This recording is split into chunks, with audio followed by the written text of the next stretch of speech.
आमदार सुधीर मुनगंटीवार यांच्या पाठपुराव्यामुळे कापूस उत्पादक शेतकऱ्यांना मोठा दिलासा।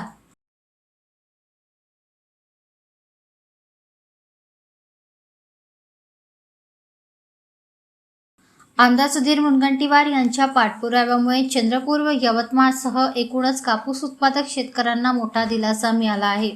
कापूस खरेदीची मर्यादा गेल्या वर्षीप्रमाणे कायम ठेवण्याची आग्रही मागणी आमदार मुनगंटीवार यांनी केली होती। त्यानुसार शासनाने ही मर्यादा प्रति हेक्टर 2368 किलो ठेवण्याचा संदर्भातील आदेश निर्गमित केला आहे।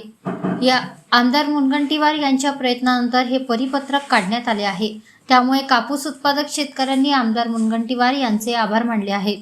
शेतकरी हा राज्याच्या अर्थव्यवस्थेचा खरा कणा आहे। या ठाम भूमिकेतूनच आमदार सुधीर मुनगंटीवार यांच्या प्रत्येक कृतीला दिशा मिळते। त्यामुळे कापूस, धान, विमा आणि बोनस यासह शेतकऱ्यांच्या हक्कासाठी त्यांनी सातत्याने शासन दरबारी ठाम पाठपुरावा केला आहे।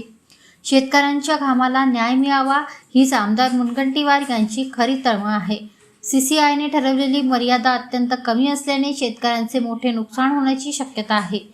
हे नुकसान रोखण्यासाठी मागील वर्षाप्रमाणे कापूस खरेदीची मर्यादा कायम ठेवावी अशी आग्रही मागणी आमदार मुनगंटीवार यांनी मुख्यमंत्री देवेंद्र फडणवीस यांची प्रत्यक्ष भेट घेऊन केली होती। या गंभीर विषयावर मुख्यमंत्र्यांनी तात्काळ प्रतिसाद देत कृषी आणि सहकार विभागाच्या प्रधान सचिवांना त्वरित कारवाईचे निर्देश दिले होते। त्यानुसार 11 डिसेंबरला या संदर्भातील आदेश निर्गमित करण्यात आला आहे।